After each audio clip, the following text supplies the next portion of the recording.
Hello, hello, hello, and welcome back to the Premier Chelsea, your source for all things Premier League, but starting with Chelsea first. Coming to your speakers and headsets, good morning, good afternoon, good evening. I'm one of your hosts, Jackie. I'm here with my good friend and co host, Rahul. But today we're joined by a bunch of folks you guys should know very, very well.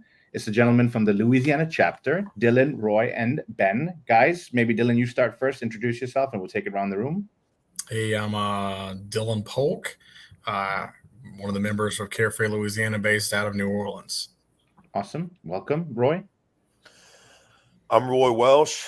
I'm one of the members of Carefree Louisiana, specifically the Crescent City Blues. Happy to be here, boys. Thanks for having me. Of course, anytime. Welcome, welcome, Ben. Ben Landry. I head up the Baton Rouge subchapter of our Carefree Louisiana, also co-chapter with Dylan for Carefree Louisiana. Just growing this thing one email at a time. More than one email at a time, but welcome as well, Ben. It's good to have you guys back. We've talked to you guys before, and we're here to talk about the third installment of Blues Day, right? So who wants to take this one and run with it? Dylan, I think you're starting. Yeah, man, that's fine. So just to give anybody a heads up who doesn't know what Blues Day is, Blues Day is the culmination of an idea on a front porch that I had with Roy and teaming up with Ben in the podcast as well. And it started off as an idea of just having some type of game in New Orleans where we can get people from all over to come see it. Then Roy had the idea, well, what better reason to bring people to New Orleans than Mardi Gras? Because everybody wants to experience Mardi Gras as well. So through a couple of 6-packs of beer and a few wins and Chelsea losses later, we had talked, and we organized this event where we invite as many chapters from around the country to come down to New Orleans to experience some type of Mardi Gras parade, and it changes each year as we've progressed to one in the beginning to a little bit bigger now, and we'll get into that later. But for anybody who just wants the basic idea of what Blues Day is, it's a gathering of Chelsea fans from around the country to be with and experience a united culture, all while getting to have the best party in the world, which is Mardi Gras. That's a beautiful summary there. I think it's one that gets us introduced to what Blues Day is all about. And there's events that happen. We get to watch the game together as a whole team. Ben, I don't know if you want to take and add a little bit to that as well. Yeah. So it definitely dives into the spirit of what being in supporters groups is all about, for me at least, which is just enjoying each other. And I use this term every year when we do our podcast round, is just like spreading love to each other, man. This community can get so toxic between groups sometimes, and sometimes it's good to just be together and remind ourselves of what's important. We come together for this united front of being Chelsea supporters, and then just inadvertently we all become friends. We talk to each other outside of it about other things, and Blues Day is a great opportunity to create and forge new relationships, both between chapters and just new friends. So it's, the game is 2 hours of it. We have 3 days of partying, events, and just enjoyment together. So, the game is just the most unimportant thing of the entire event. It's just about being together. Very well said. And I think a couple of years ago, maybe last year, when you guys did this, you did some special drinks or some partnerships with some people. Roy, I want to bring you in to share your thoughts. Anything we should expect that's fun and new this year? Well, one of the things that's going to be new, and Ben kind of touched on it, is it's going to be a 3-day event. When the schedule changed about 2 or 3 weeks back, the match got moved from Saturday morning to Sunday morning. Yeah. That gave us an excuse to extend the weekend. So the first thing I will tell your guests is make sure that they bring plenty of Pedialyte, and because it's a long weekend. It's a marathon and a sprint. I've said that before, but it's both.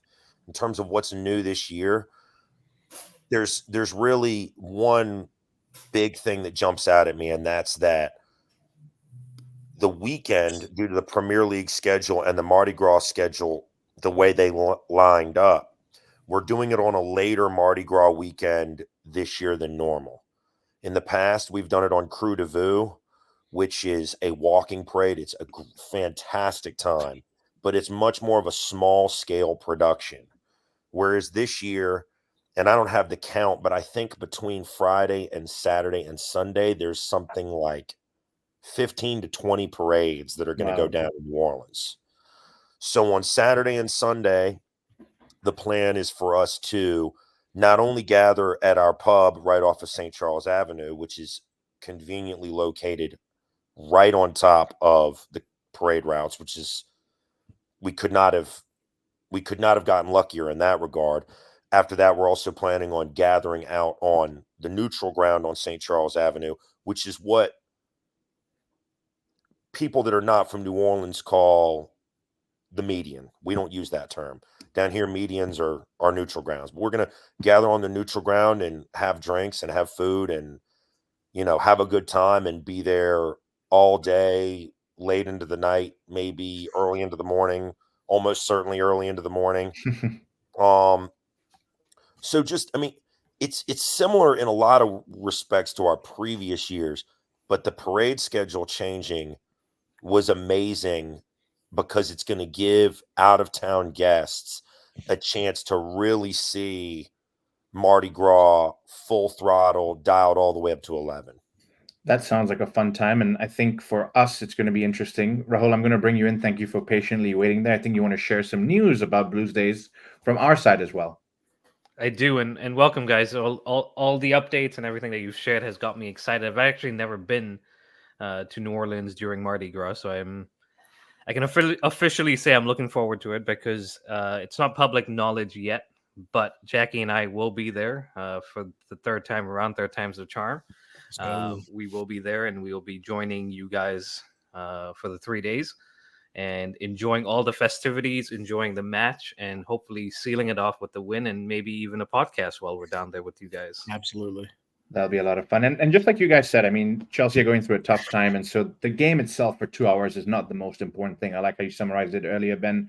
It gets all of us in the same room, spend time together, which is brilliant, and get to know each other. And whether we're enjoying or we're wallowing in sorrow together, I think it's all of us Blues brothers together, which is very, very important. And as Roy summarized it, I love that the event's going on all day, all night, because it's something for anybody to do. If you want to be in there a little earlier, you want to be there a little later, you can do your thing and just participate, which is great. So thank you guys for sharing it. Rahul, I'm going to pass it over to you to maybe transition into not so fun topics, and that's maybe the Middlesbrough review. We were having a good time, Jackie, talking about all the good stuff coming up. But no, let's look back. Usually what we do when the boys are on is we do a review or a preview. In this case, I guess we can do both. But let's start with Middlesbrough, first leg of the Carabao Cup. These days, that is a pretty big trophy, especially from where we've come in the last 18 months. But Middlesbrough away, we're back coming off of a win against Preston and 2 wins in the Premier League. So feeling good, feeling confident. Ben, what were your thoughts leading into this game before we kind of talk about how it went? So leading in, I think even if none of us voiced it, we all had mixed expectations. There's a history between the clubs in domestic cup matches. I don't know how much that comes into play, especially with our extremely disconnected squad, for most of which probably have no clue of that history, nor do they care. But I definitely had a mixed expectation because this has been the Chelsea way for the last 2 years, is playing down to opponents a lot of times. And you're at Riverside and Riverside is going to be banging. And as soon as the sound turns on, Riverside is absolutely banging. The noise was, you could hear it. Absolutely. And so the expectation was mixed for me, for sure. Yeah, I think you said it right. It was away from home. We knew it's a semifinal. We knew Middlesbrough would be up for it. It's their opportunity to put on a show for their home fans, but also take something into the second leg because you do expect them to struggle a little bit coming to the bridge. But Dylan, I'll bring you in now. Were you also kind of feeling the same way, or are you a little more confident like Jackie was? And I say that because I'll have a story to share. But what were your thoughts going into this first leg? Like any Chelsea fan, looking at where we're sitting at a table and seeing the results we've been getting, we should have been positive. Or were we coming off 3 wins right now? Right. It's solid results that have been building up, but also I don't know about you guys, but there hasn't been a month where I felt fully confident watching this team where I could. In years before, I'll admit, like I would brag on Chelsea. I would talk a little trash back in my team. I don't have the ability to do that right now. And I'm not saying that I want to, but I don't even have that's not even an idea that we can do. So my expectations have been really, really low. And I don't know whether that stems from a lack of leadership on the team, whether that's the tactics that the gaffer's putting out there are the issue. Obviously, anybody can throw injuries into the conversation, but Boro had 14 injuries as well. So that argument isn't even valid. So for me, it's a mixed bag. It's a mixed bag. I so much that's going on. So my expectations, no. I would have been happy going into this game, the second leg 0-0, and that wouldn't have been an issue for me. Now we've got to score 2 goals to win and keep a clean sheet. So, hey, if it was easy, wouldn't be Chelsea. But no, you're right. I think coming into this game, we all felt that it should be one where we should come away with a positive result. But that wasn't the case. Roy, you've been a Chelsea fan for a very long time. You've been on this podcast now for the 3rd time. I know how you feel about Chelsea. I know how passionately you care about the club. Coming into this game and being this close to a final, I mean, we've all suffered as fans over the last 18 months. Being this close to a final, did you at least expect us to put on a better performance? Forget the result for a second. Yeah, I was nervous because of how woeful we've been, really in defense and in attack. But when for so long we've been able to possess the ball and haven't been able to do anything other than possess the ball, of course I was worried that we could go up there. It could be a 0-0 kind of showing, and they could get a goal late, and they could take the result. But it goes back to what you're talking about with it being a cup semifinal. You expect for a team to take a cup semifinal seriously. I have been somebody, I mean, Chelsea has got a long history with the League Cup. It is not the type of tournament that the FA Cup is, let alone is it the type of, does it have the kind of prestige that winning the league has? But when you're in 10th place, you don't get to thumb your nose up at a cup semifinal. You don't get to do it. And you don't get to go up there and lay down the way we laid down. I can deal with losing. I don't like it. But it's going to happen, and that sometimes you can have something go against you. You got to run a play and you give up a bad goal, or somebody falls asleep, or you make a mistake, and it sucks, but that the sport can be a cruel mistress, as they say. But right now, Thiago Silva looked like about the only person up there yesterday that could have been bothered. They should have let the rest of those jabronis walk home. Just find your own way home. You guys make enough money. Raheem Sterling's on £300,000 a week. He's on £300,000 a week. And that's what we were given yesterday. It's just trash. So, No, I hear the pain. I hear the pain, Roy, and it's been painful because we're used to coming into these games, and I don't mean any disrespect to Middlesbrough, but we should be putting in at least a goal, if not 2 or 3.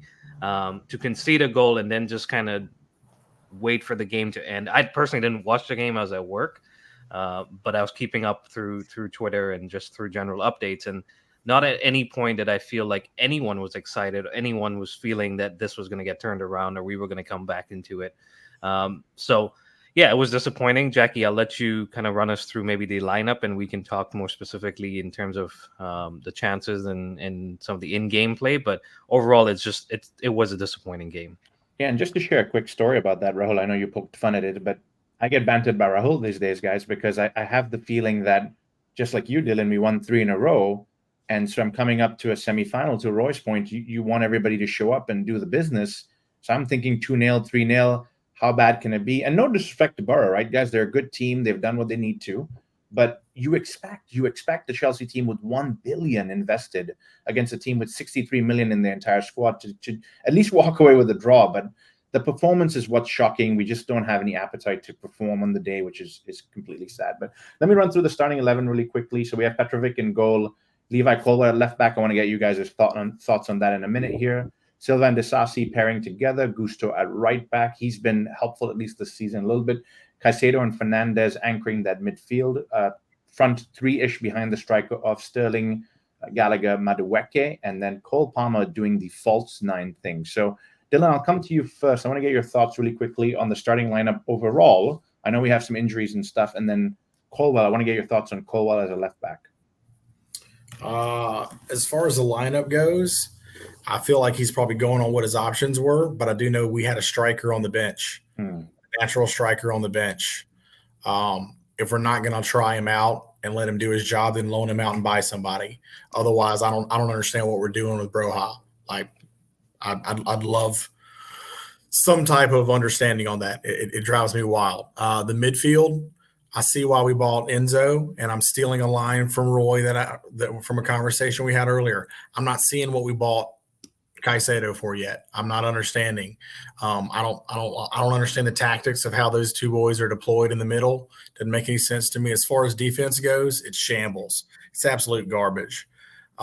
Any conversation that I've had with Ben and Roy lately, my number one argument is you can't lose a game if the other team doesn't score against you. I didn't say you couldn't drop points, but you can't lose a game. And our defense is absolutely garbage. We bought Levi, who was playing for Brighton as a center back. Why are we keep putting him in a position where he's uncomfortable when we've got – how many backups do we have? We just loaned out Ian Motson. Yep. Like, what are we doing? Like, what? None of this makes sense. So did the lineup make sense? Absolutely not. But once again, if you see our options, there's 3 kids on that lineup that are just getting their shot. Is that of options or because those kids are great? I guess time will tell. It's a very good question to ask, and I think your right time will tell. Ben, I'll come to you. Maybe we'll talk a little bit more positively. I know you guys said Silva was probably one of the guys that stood out, but what about Conor Gallagher? Maybe not just in this game, but this season. A lot of it made about him. How do you feel about his performance overall and what he's brought to the club? You know, it reminds me a little bit of Mace's early start for us, in his effort is unbelievable. Yeah. His hunger for tackles, his hunger for aggression, his hunger to go in for the ball. I think he has this like inability to let the ball go early. It's like, and he can't see it from our point of view. This isn't FIFA, right? Like, he's seeing like a more jumbled version from where he sits. But, you know, we see the pass that he could have picked out a second and a half ago, and he keeps it, and he gets himself into trouble where he's got 2 guys descend on him, and he just can't keep the ball in that situation. And you can't expect anyone to keep the ball in that situation. I think that's, you know, a big problem with Mudryk, Raheem Sterling. You know, it's not seeing the opportunities and really sloppy aggression. I love Connor. Like, I am a Connor fan. And I just think that, like, the skill and the effort, they didn't come together against Middlesbrough. I think Connor's been great. Really, like, I give players a lead rope on bad performances, as everyone should. They're human. They do think they have bad games, just like we have bad days at work, bad weeks at work. I have no problem with that. I didn't have a problem with Conor Gallagher. That was not my problem this match. I think the glaring problem was Raheem Sterling. On a positive note, I'm going to go, Enzo was played, I wouldn't say out of position, but that free roll for him is weird. And pushing him up front is weird. If we want him to play balls in and be able to identify like deep balls and then turning play, putting him up at the number 10, letting him flow there, I don't know if that works. Like, it just seemed like the Broha thing is I think one of the most glaring lineup issues. But man, and I'm saying all this about performances, and the real observation was that just it seemed like nobody cared. It was like, oh, Middlesbrough, we're going to go in here and wipe the floor with him. And maybe Poch's lineup kind of said that a little bit. Like, I can put Palmer up top instead of that kind of 10/right midfield role where he is very dominant, creates chances and takes chances. He did have 2 chances that he should have tucked in. I think on many other days he would have tucked those 2 chances in. I think it was an off day in a lot of cases. But let it be an off day and give us 100% of yourselves. It can't be an off day and then you just don't care. So yeah, I mean, I'm not going to put this on one player specific, except for Raz, because that was just god awful. But I will put this on, like, just as a whole, it just didn't seem there. The effort didn't seem there. I mean, very strong words. I think effort is the right thing for everybody across the pitch. And I also picked up, it's maybe that lack of final ball or lack of final finish, whether it's Palmer or it's Gallagher. It's a little too long on that ball without making the right decision and being clinical enough, which unfortunately is not just Middlesbrough. It's been most of the season we've seen that. But then also, if the runs, sorry for interrupting, if the runs aren't there to send the ball into, and if midfielders and strikers aren't coming in for hold-up play, I saw this thread on Twitter of like pictures of like 6 examples where Enzo or Caicedo had the ball and there was 20 yards in front of them where no one was there. So you have Palmer, Madueke, and Sterling 20 yards up the pitch with 4 midfielders in between so I'm saying also that they couldn't feed balls, but there were no balls to feed. There was no effort. Yeah, and maybe that's something that tactically we can come back to and talk about Pochettino and what he can do to bring some of these players closer together. But you guys have opened up a discussion about Raheem Sterling a couple of times. You've mentioned his name a few times on this podcast. Roy, and as PG as you can say, what are your thoughts of Raheem Sterling so far this season, and specifically in this match? Because he's got the talent. We've seen the talent at Manchester City. However, he's not shown it in a Chelsea shirt consistently enough. Get the popcorn out, guys. Raheem Sterling is undeniably talented. He can do more with his feet than any skill I've ever acquired in my 39 years on this planet. Raheem Sterling, we are obligated to pay him £300,000 a week. For the rest of his Chelsea tenure, he should be making £300,000 a week as a member of the under-21s. Like, he should never see, to me. So let me rewind and try to answer your question. I probably saw about 75%, 80% of the match yesterday. I was working. I did not see the whole thing. I saw enough to see his cynical, mopey body language and looking for a foul, particularly when they're never there. So I was disappointed with his performance, but not really any more than I ever am in general. Every once in a while, he'll have a blinder where he feels disrespected because he used to play for Manchester City, and he gives you a blinder of a performance, and then he gives you 5 or 6 more stinkers right afterwards. I think he's an absolute disgrace of a footballer. After he gave up after he passed on the 3-on-1 opportunity against Wolves, and let's not forget, maybe they changed tactics, but we only ended up losing that game 2-1 because we get that goal right at the end. Maybe we end up getting a point out of that at the Molineux instead of not getting anything. After he gave up that 3-on-1 at Wolves a few weeks ago, I was done with him for good right there. This is a guy who's jokingly bragged about passing up 3-on-1s on camera before.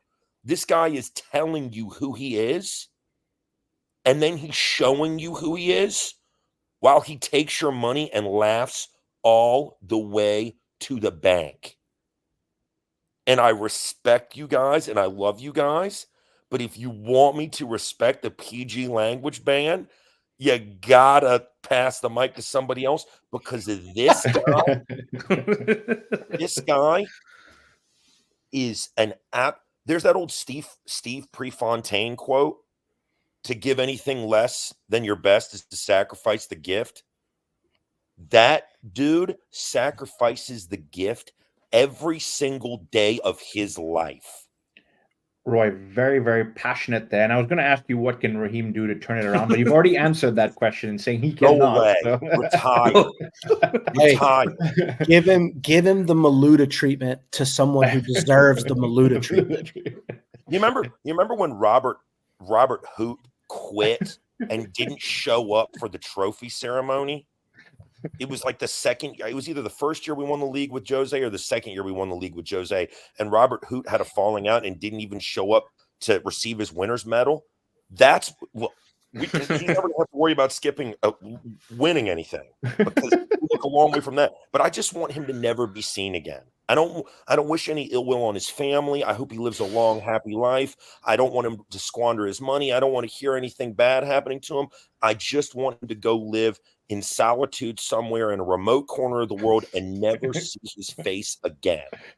I mean, that's fair. At least you're talking about in football terms. This is why I appreciate your opinion. It's what we need to talk about and bring up. Rahul, you're in good company today because you have not been a Raheem Sterling fan. So we're going to transition off the Boro review, but I want to bring you in for the conversation. Has he been the poorest Chelsea player this season, in your opinion? Because if you look across the board, we struggled, right? That's the honest truth. It's not anybody that's really stood out, except a few that we've already talked about. But you've been vocal about Raheem Sterling. You've said he's not performed. Roy's in there today. Rahul, what are your thoughts on this one? I mean, look, I couldn't have said it any better than Roy, and maybe we put on a midnight version of this episode, which is non-PG, and Roy can let loose. But no, he's a senior member of the squad. We've mentioned how much he makes, so I'm not going to beat on that. But he's a senior member of the squad, experienced player. Players look up to him, or I think they would. Maybe they shouldn't. And he doesn't lead by example. You look at Thiago Silva at 40. And I'm like, there's a leader there, going to the fans, apologizing, letting them know that we care, we'll be better. And here's Raheem Sterling just walking off the pitch, doing what he needs to do, or not doing what he needs to do, and just coming back the next game and expecting to play. And it's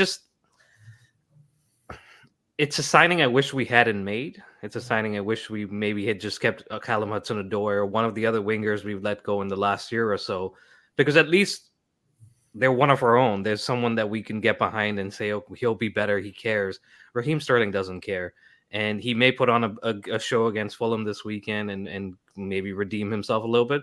But like Roy rightly said, it's going to be 1 and then 5 down and then 1 and then 5 down. And that's not good enough from a player that's supposed to be one of your better players.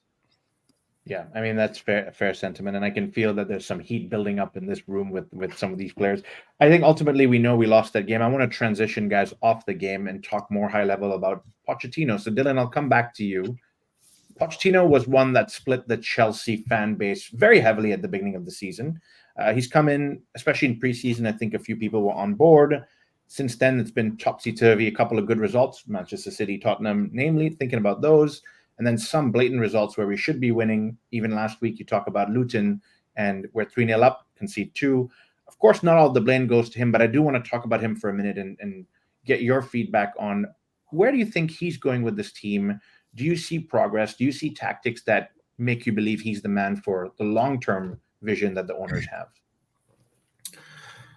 I know the manager, if he does nothing else, is supposed to create, build, and maintain a culture. And that culture can be a professional culture. That culture can be a no-holds-barred attacking culture. But I know he's known for creating a culture. He did a lot of good things at Tottenham. Even though we hate Tottenham to death, he got Tottenham to a Champions League final. So that could have been one result away on a different day, and he could be a Champions League winner. So I'm not going to hold anything against him about any managerial career. But what I do know is that I don't feel any type of cohesion in what he's created. I don't have any idea what the lineup is going to be unless it's an injury-ridden part of the season. And there we're in a situation right now where the lineup's going to be what it is. We've got nothing much to choose from. I'm not going to say Pochettino out, But if somebody said that to me, I wouldn't have been like, "Oh my God, you're crazy," like I would have been back in August. I want to believe this guy can do good things for our team, but as far as progression goes, I see it with certain players. I just don't see it as a whole. I'll see one or two players starting to shine, but I don't see a cohesive defensive line. I don't see Enzo getting to play the role that we bought him for. I'm not seeing the monetary value in Caicedo. Sterling, enough's been said. Because everything that was said about him was correct. Nico Jackson, I think his stats look better than what they really are on paper. I think he was a little bit of a goal merchant against a team that was 2-man down. And if you can't score a hat trick against them, then you probably shouldn't be a striker anyway. And we're looking at players from other countries just kind of fill that same role. So it obviously shows you that the board doesn't back and Pochettino doesn't back Jackson or Broha. So I have no idea what the $700 million that we spent on was. If I really think about it, what did we spend it on? Enzo is good. Gusto looks fantastic. I think he's his potential is fantastic behind Reese. I don't know what my star player or my most underrated player right now on the team that's not going to get any applause, I'm giving it to Gusto, because if it wasn't for him, I think our losses, we would probably be sitting in like 16th place right now. Gusto is my guy. I'm more critical of defenders than I am anybody on the field. I'm also the first guy that I'm going to have a jersey on the back when I go to the pub. I don't know how many times that these guys can show you.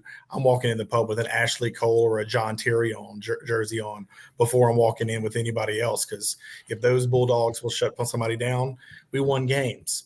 But we can't do that right now. So my problem with Pochettino is give me structure. Like, I don't mind if we lose a game. If we look organized while we're doing it, if I see like progression in play, I see players in their right positions, I see the guys having fun, or even if I see like somebody get fouled and somebody catch a yellow for getting in somebody else's face. Give me a team moment of unity where you don't touch my boy kind of moment. Yeah. And then maybe I'll feel something. I don't feel that. Also, maybe get up out of your chair and get a little bit passionate for 5 seconds.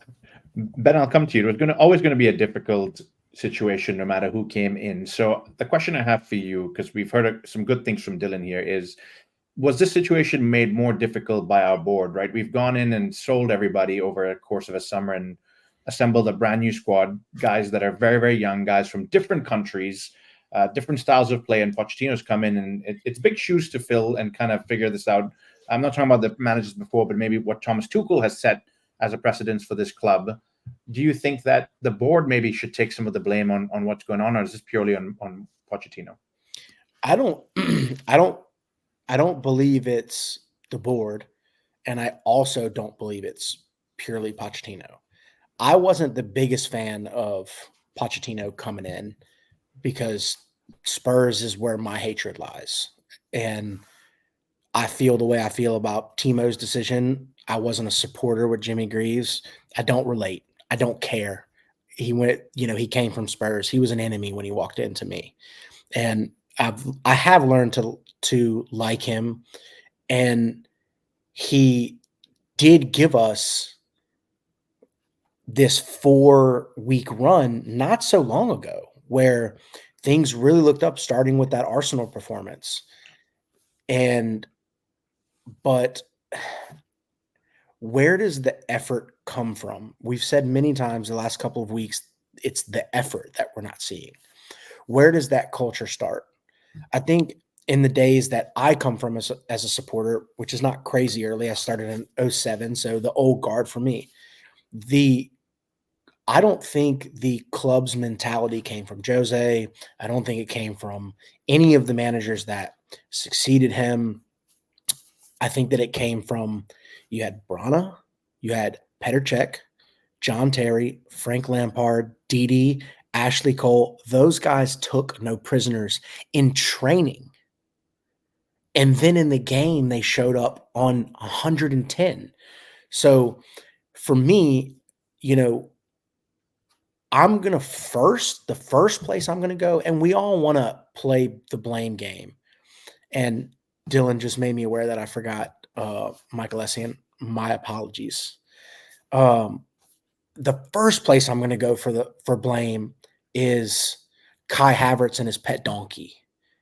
Like the guys that make $250,000 a week and don't do the only thing they're paid to do, which is just have effort. And then, you know, you go to Middlesbrough, and I was telling this to Roy and Dylan earlier. A big point that I feel about the Middlesbrough game that relates to this conversation is, you know, a lot of these kids are English, right? Cole Palmer, Raheem Sterling, Nani Madueke. They knew there were train delays, there were bus delays all throughout the country, bad weather. There were people getting to this game at halftime. There were guys on Twitter getting to the game in the 75th minute. So you knew that was the case. The only person that went over to the supporters was Thiago Silva. Man, the blame for me goes on the guys. The club is giving us what we asked for. What have we been asking for the last 20 years? A project, a manager to stay. But the reality of this fan base is we're so fickle. We're not really ready for that. Everybody talks like they're ready for it, but you're not really ready. The reality is I may not be Poch's number one fan, but I'm tired of sacking managers. Like, I'm actually tired of it. Like, if you just want to go on in your little Facebook supporters group and say you're tired of it, then quit complaining and saying Poch out. Live with it. This is what you wanted. You wanted a project, and it's here. We're bringing in players that have the potential to be absolute world beaters over the next 4 to 7 years. So let it be that, so that we can achieve what Liverpool achieved 3 years ago, what City have achieved over the past decade. Let it happen. You wanted this. So now Bowley is giving it to you. And now you're turning your nose up and saying that you weren't really ready. So I am all for Poch days. Cement your place. Give him a year or two more. And I'll be honest, like, the thoughts have been in my head the last couple of weeks. Like, the dude might be out of his depth, but I really want a project. Like, I really want that. And if that means sticking by a guy that develops a relationship with the supporters, develops a relationship with these young academy kids, develops a relationship with 3 or 4 stars that build a new force, a new guard in our system, dude, I'm all for it, man. Ben, everything you said is it's very easy for us to see that there are some facts behind that, right? That it is going to take time. It's going to take a little bit of patience. And you are right. As Chelsea fans, I look at Reddit, Instagram, Twitter, Facebook, whatever it is, and it's one week we love Pochettino, and the next week is like, this guy needs to get out. And it's so hard for us as fans. You guys have talked about the history and how long you've been Chelsea fans, Raul. I've been right there with you. It's so hard to not get sucked into that negativity, right? You want to sit there and say, yeah, it was a horrible result against Boro, but this week we saw a good performance. Here's a little glimpse of what can happen if these guys click. And to Dylan's point, I saw Mudryk maybe stand up and push a player a few weeks ago and say, don't step on my boy. I want to get that card for him, right? So glimpses of what we can see. And Rahul and I have said this many times on this podcast is, when we come on, you'll feel our energy because we've just won. And when we lose, we're fully deflated. So I appreciate you guys, because I think you're bringing us back to ground and saying, we need to stick through this situation. And it's not just the Poch fault. Let's not point fingers at him or just the players or the owners. It's just something that takes time to gel. And listen, to be a little bit honest, some of these guys may not go on the journey with us over the next 2 or 3 years. We've talked about Sterling, but others may not be the ones that go on this journey. And there may be others that come in and might be the right fit. So, Roy, I want to bring you in really quickly for your thoughts as well. I want to hear how you're feeling about Pochettino or anything else around management at this club. So I'm a little bit between where Ben is and where a lot of the critics are. And Ben and I have talked about this in depth. I want a project. I'm fine with being patient. I didn't like when we sacked Avram Grant. I didn't like when we sacked. I love Claudio Ranieri. Now, I didn't know what was going to happen right after Claudio Ranieri, but when Claudio Ranieri is flipping out on the sideline at Highbury after Wayne Bridge scores the goal, and it looks like he's going to cry on the sideline. I've never loved a manager more than I loved him at that time. So I never loved the revolving door of managers. I loved the winning, but I always kind of envied a place where they can connect, the fans can connect with a manager for an entire generation, to where you can tell your kids about him one day. To me, this doesn't feel like a project. I'm a school teacher. This feels like I had a project and a kid came in and wrote his name on the paper and copied a bunch of random facts off Wikipedia, didn't give me a bibliography, and like, here's my project. And I'm like, this isn't what I asked for. And they're like, no, you said you've been yelling at me for a project. I did my project. You don't get to complain. I'm giving you a project. And what I see is Enzo, great signing. Caicedo maybe will end up being a great signing. I see us buying a bunch of Brazilian teenagers that will probably never see the light of day, because they either won't be good enough or they will be good enough, but we will have already sold them to turn around and make a profit to pay for the next $115 million transfer fee on somebody like Caicedo, which brings you back to Poch. I don't want to get rid of Poch, but it's for slightly different reasons than Ben. I've seen him build Tottenham into a side that goes all the way to a European Cup final. And if you can take Spurs to a European Cup final, you can win a lot of places. I really believe that. Great point. So give the devil his due. I'm not saying that this dude is chopped liver. I'm not saying that we should show the guy the door. But to me, you pay a manager big money for two things: to put guys in the right place, positionally, strategically, tactically, and you hire a manager to ensure that those dudes have their heads right. You pay that manager for days like yesterday, when you've got to go all the way up towards the Scottish border and you're in the rain and you may not be feeling up for it because you're Enzo and you just won a World Cup, and yeah, the League Cup's great, but we're in 10th. I thought we were going to be doing more than this, and he's not quite feeling it. And you've got to reach down and grab him by the short and curlies and say, come on, son, you got to do your job. And so I absolutely believe Poch can come good, but results like him yesterday, you should be dragging dudes out of the changing room and walking them down to the fans.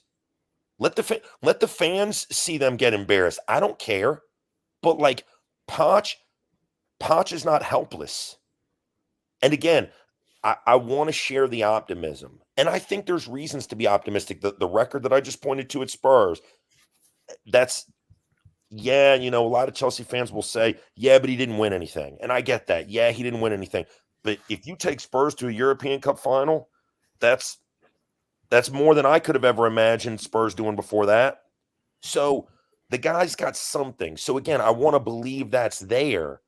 But to me, there's this construct of, do you want a project or do you not want a project? I want a project. I'm not sure if I want this project. And what scares me the most is I don't think if we sack him, I think that Clear Lake, it's like they are pulling names out of a hat, or they're getting on ESPN and they're saying who's the new hot name. And we might get lucky and we might get somebody great, or we might get somebody who's even worse than Graham Potter was. So I'm going in circles, boys. I don't know. I think no. Listen, let's just hope Thomas Tuchel has a fallen out. Listen, I thank you guys for, first of all, your honesty, because I think that's the reason we do this podcast, is to get different people's perspectives and really get what you're feeling. And I think all of you guys, while you have some similarities on what you're feeling towards not just Poch but Chelsea, you do have some differences, and I think it's good to have those as well. But let's move on from Poch. Let's talk a little bit about transfer window. I don't know if we should be getting excited because we've spent a lot of money, but transfers keep coming and we keep getting linked with different players. Rahul, you've got some names, or maybe a big name lined up for us. I do, and before I get into that, while the boys were talking, I just educated myself on a fact that we've spoken about the European final with Pochettino. Maybe you guys know it, maybe you don't. But he joined Tottenham in May 2014 and made it to the League Cup final that season in 2015 and played Chelsea. So he is in a League Cup semifinal with Chelsea this time around. Maybe he goes on and makes that right for our sake and his sake. But just a fun fact that I learned while the boys were talking and looking up some of his history with Tottenham. Now, is Spurs still in? Are Spurs No. still in? No. Okay, thank No. God. He would be the worst arc is if we go to play them in the final and then we lose. Come on, it's No. Spurs. They don't really make finals apart from under We're Pochettino. We're in the clear. We're either going to lose to Boro, or we're probably going to play Liverpool in the final if we come back and win the second tie, because Liverpool's got Fulham in the other semi. Well, Mason Mount isn't in there to give us a dud at the penalty spot, so we can move on and hopefully just win that. Well, we'll cross that bridge when we get there. But just a fun fact that I learned. That's a good one. Coming back to transfers, guys, there's a big name that keeps coming up. We've spoken about strikers. We've said we need a goal scorer. Clearly, the club and maybe even Pochettino don't trust Jackson and Broya. Victor Osimhen from Nigeria plays for Napoli, just signed a new contract. I believe his release clause is in the region of £112 million. And there's rumors that he would be open to signing this window and coming in the summer. Is this the right move? Is this the next big fancy toy that we're going to throw money at and hope it works, Dylan? Honestly, I don't know that I'll look at Victor's stats and get overly excited. I'll look at what we have in Nico Jackson. He's sitting on 7 goals and 2 assists in, I believe, 16 games. Look at the same stats for the cat we're looking at, and he's got 7 goals and 2 assists in like 13 games. So obviously his return is just slightly a little bit better, but nothing to jump over and get excited about. So you're going to insert that into a cold, rainy day at the Riverside and think we're going to get better results? I don't know. He doesn't. There's nothing about him that says he's the guy. I mean, there's only one guy that we know that's a possibility of anything, but he's going to go to Madrid. So I'm not even going to have the audacity. I'm not even going to have the audacity to even say it out of my mouth. But no. Do I think we need to spend it on him? I don't know. But this is also the catch. No one has a really good option. The guys just I threw around a random name in our group text this week saying I'd rather go after Jared Bowen, if I'm going to be honest. If I want to go after some hard-nosed striker that can be a poacher and get something, you may say, Jared Bowen, West Ham, what are you talking about? Jared Bowen's got 11 goals right now, boys. Like, Jared Bowen's sitting on, like, I think 2 assists as well, 13 goal contributions.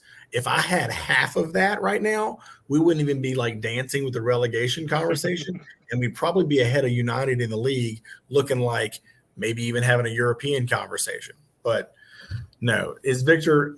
I don't believe Osimhen is the answer. I don't know who is, because I don't think anybody does. No one has an idea what we need to do.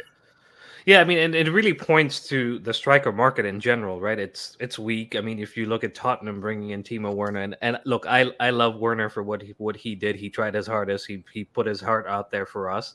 But if he's coming back after scoring 10 Premier League goals in 2 years back to the league, that just tells you where the market is at in that position. And Napoli, give them credit. They made him sign a new contract and said, here's the release clause. Whoever wants him, come pay it, and he can go.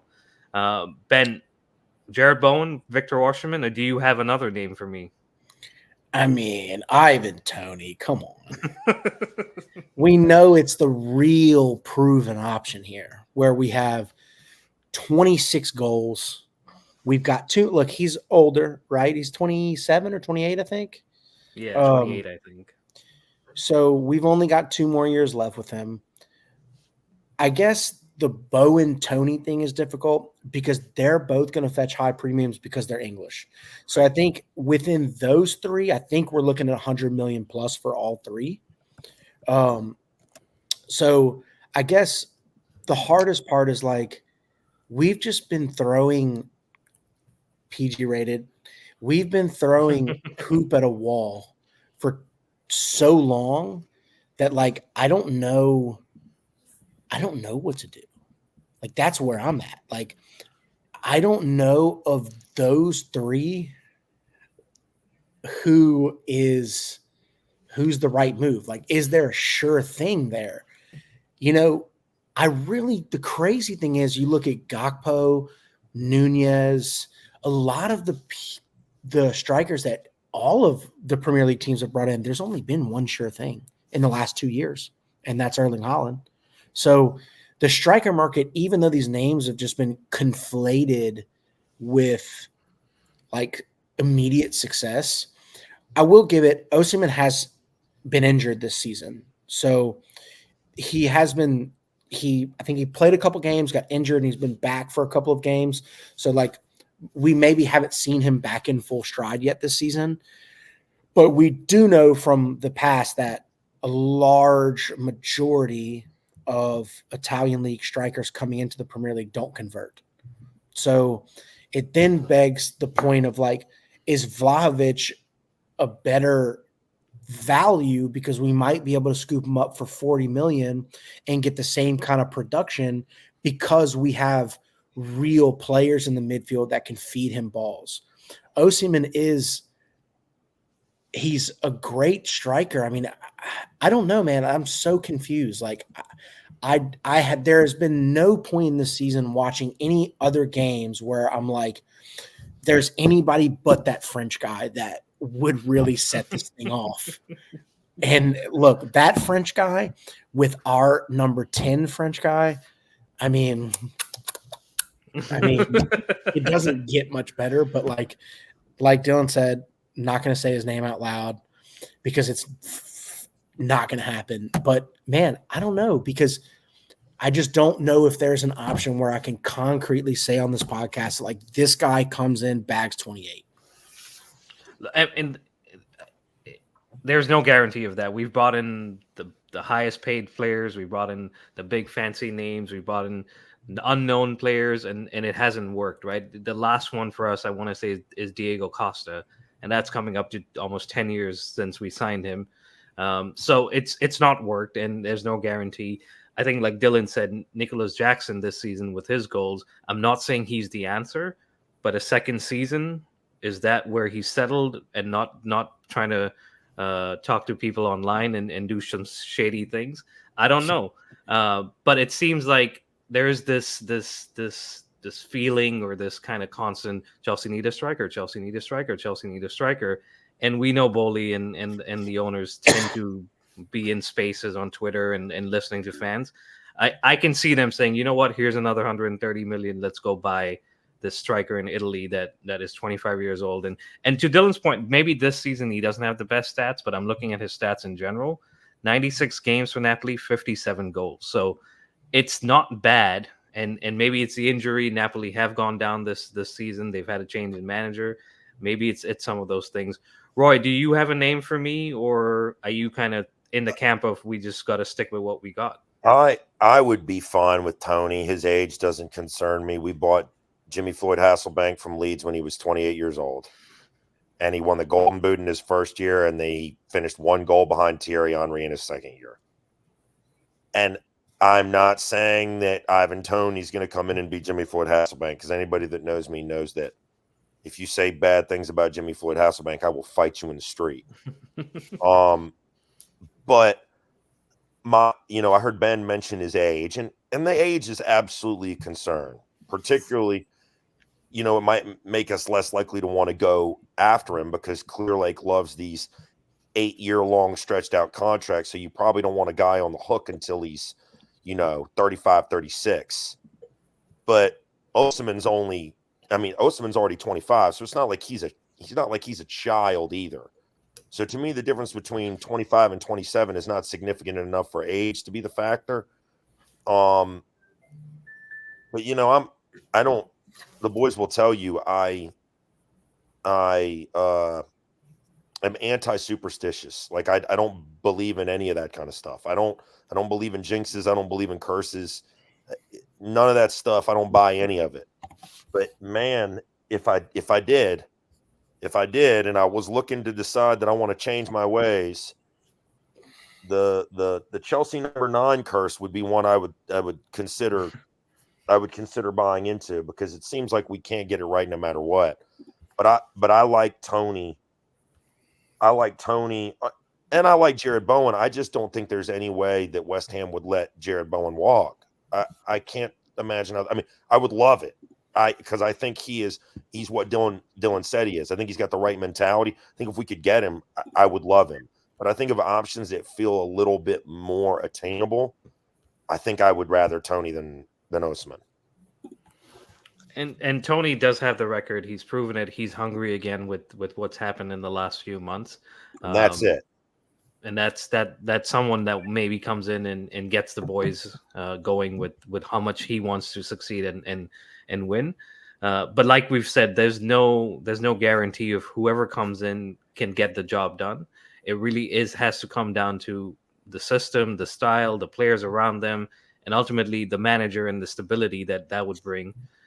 So we'll find out what happens in the next few weeks here in the January window, and then again in the summer. And if it is the French guy, we do have a good history of French players, strikers coming to Chelsea. I'm not going to throw out any names either. But let's move on to the Fulham prediction. We do have the West London derby this weekend. Fulham just lost against Liverpool earlier today. Good display, at least for 60, 70 minutes. I did get to catch that a little bit. And I know we spoke about Raheem Sterling. I would take Willian over Raheem Sterling at this point. But let's jump into some predictions, guys.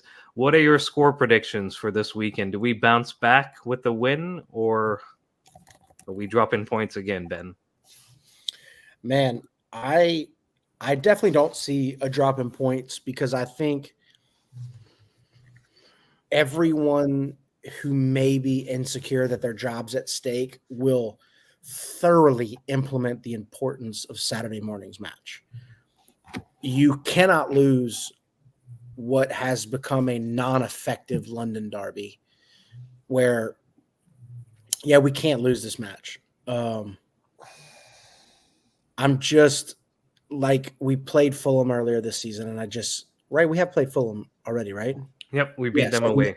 Yeah, and Willian had a chance at a free kick, like 6 yards outside of the box on the left. And I want to say I was at the pub with the boys for that, and I just looked around and I was like, this would just be so poignant. Like, he would score this goal. And I really don't care what the result is. I just hope that doesn't happen. But I'm definitely going 3-0 to the boys. I think this is going to be a shakeback. Mudryk gets a start. I think Broha gets a start. I think it's going to be a powerful performance. I really hope, and I didn't get to go into this earlier, and I think I could have expounded on it for ages with Roy and Dylan. We've had this conversation many times. Gusto is going to have a goal, and he's going to give a worldy performance. I thought I was listening to Jackie there for a second with that prediction. Mudryk and Broya did score in the return game earlier this season. It was a 2-0 win for us. So them two coming in would make sense, and hopefully would be adding to their goal tally. Roy, 3-0 for you as well? Man, I'm going to give a 2-0 Chelsea victory performance, but I'm going to put an asterisk on that. A 2-0 performance, assuming that Sterling does not start. And I mean that, I'm not going to keep beating the dead horse, but I think that's important. It's not just what he does or does not bring us. I think if he's on the pitch to start the match, it tells me everything I need to know about what has happened behind closed doors the past few days. It's not about me trying to find him as a whipping boy, because there's 11 guys out on the field. I've never met the dude. Maybe I've got him read all wrong, but I know that after the shift he turned in yesterday, some sort of message needs to be sent to the rest of the youngsters in that locker room about what is acceptable. You got a bunch of pups in there looking up to the older dogs, and the 2 older dogs in that room are Tiago, one of whom who's a gem of a player. Yes, his physical abilities are declining before our eyes, but his mentality, gosh, I mean, I adore that man. I absolutely adore him. And then the second most senior player is Sterling. If Sterling's not on the pitch, it tells me that Poch has had an assertive few days of practice. He's probably got the boys paying attention, and I think we win 2-0. I really mean that. But I'm going to be texting you guys looking to see if we can do a retraction if an hour before and the lineup comes out. I'm going to be wanting y'all to put a retraction on social media. Roy changes his prediction. So let me see what the lineup looks like. But yeah, I'll go Chelsea 2-0. 2-0 for Roy. Dylan, this game would be an opportunity for Chelsea if we win a first game of the weekend, and this weekend game week pans over 2 weekends, so we would really have the opportunity to at least move up a little bit and move out of 10th and even make it up to 8th and get over Manchester United, which I feel like we should have done a long time ago. Do we bounce back here? Are you feeling the positivity? 3-0 for Ben, 2-0 for Roy. Are you at least 1-0? No, I'm not actually. Wow. No, Mr. Positivity. Yeah, so like I'm normally the one who's overly optimistic beyond what I should be, backed players than longer than I should be. Most recently, Mason Mount or Kepa, they'll tell you that I stood on a hill for those guys. I don't see where the goals are coming from right now, and I sure as heck don't know who's going to defend them. So like my asterisk, if we're allowing asterisks, would be if a left back is played in a left back position, then maybe we'll win a game, because I know everything that is going on that left side of the field through Sterling and through Levi is hot garbage. The only healthy left back we had left just went to freaking Germany. Yeah, we do have a namesake, Dylan Williams, a left back, a youngster, 20-year-old. Maybe he's the option. Let's go. I mean, at this point, I know what we have isn't working, so maybe try something and see if it doesn't. But we don't know until we try it. But no, right now, until I see either the possibility of Chilwell coming back, and we keep hearing that there's a possibility that he might get some minutes, I don't think he'll start a game. He might get 30 minutes in there, tops at that. But until we have a left back on the field, we've been floating the idea that maybe we need to go to a 3-man back line again and give Gusto a chance to push up a little bit more. I right now could not care less if we drew the rest of the season, every single one of those games, if we could not let up a goal. I do not feel confident with a lead. What was it against Luton? We were 2-0 up, never once. 3-0. 3-0. Yeah. Okay, well, I didn't feel safe at 2-0. Sure. Immediately didn't feel safe at 3-0. And so I just want to shore up our defense, guys. Give me a clean sheet. That'd be my biggest ask ever. Just give me a clean sheet. So 0-0? No, it's going to be 1-1. All right, so no clean sheet. Okay, Jackie, so Dylan's the positivity guy for you guys. Jackie's the positivity guy for us, and his prediction for Middlesbrough was 3-0. Actually, was it 3? 3-0. You down talked me to 2-0. I mean, we still laughed didn't at him and I said, "You know who we are." So he said, "All right." I would have backed that prediction an hour before the match. And then I shared a stat with him that we've beaten them, and I know I'm going off topic just for a second, but Middlesbrough, we've beaten them 1-0, 2-0, 3-0, and he goes, well, then that's transfer 4, and we know how that ended. So, Jackie, what's your Fulham prediction? Listen, I just want to preface this by saying you've got to be positive. In a couple of years where we've just been beaten to death by results and by changes in managers and whatnot, you got to try to be positive. Otherwise, I wouldn't be doing this podcast. So I'm like Roy. I think we can get 2. I think we'll wake up from what just happened. But I also am with Dylan where we've been shaky defensively. So maybe we start off 2-0 and concede a late goal. It's 2-1 and we start to freak out a little bit. But 2-1 is the result I'm going for. I'm with Dylan. I'm going for a 1-1. There you go. I'm not happy about it. I'm not either. I hate making these predictions, but it's where we are. It's where we are. Are you? So let's talk about Saturday morning. You guys at the bar? Where can people find you? What time? It's an early kickoff, and then we'll wrap it up. So We'll be at the bar. So there's two groups represented in this conversation. So Carefree Louisiana, for anyone who doesn't know, it's kind of the overhead banner for 3 active and 1 prospective chapter in the state.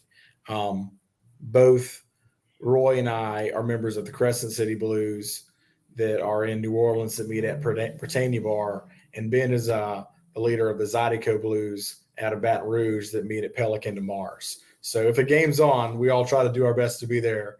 That's the weekend. All right. So game's on, bar's on. Hopefully a Chelsea win is on, so we can kick off in a good way. For final Blues Day, what's the website? Where can people reach out to you for any information? So go to carefreelouisiana.com. You can follow the menu on the right-hand side, takes you through all the Blues Day specifics, gives you the itinerary. We have not yet added any of the Premier Chelsea events, so stay tuned. We'll update update our socials with that soon. We are planning, hopefully, live podcasts with the guys, some social media takeovers going on between Carefree Louisiana and the Premier Chelsea. It's going to be exciting. It is indeed. And if you have any questions, reach out to the guys, and you can find them on Carefree Louisiana on Instagram. And they're very responsive, and we'll be happy to provide any information. Or if you want to reach out to us, we can connect you to them as well. But boys, I want to thank you for joining us. It's always a pleasure chatting with you. Always love listening to your thoughts and feelings about where the club is and what's going on. But that wraps it up. Thank you very much for listening. Please continue to subscribe, like, and follow us. It's at the Premier Chelsea and all podcast providers. And on Instagram and Twitter, it's at the Premier Chelsea Pod. And we will be back with a new episode. But until then, stay safe and up the Chelsea.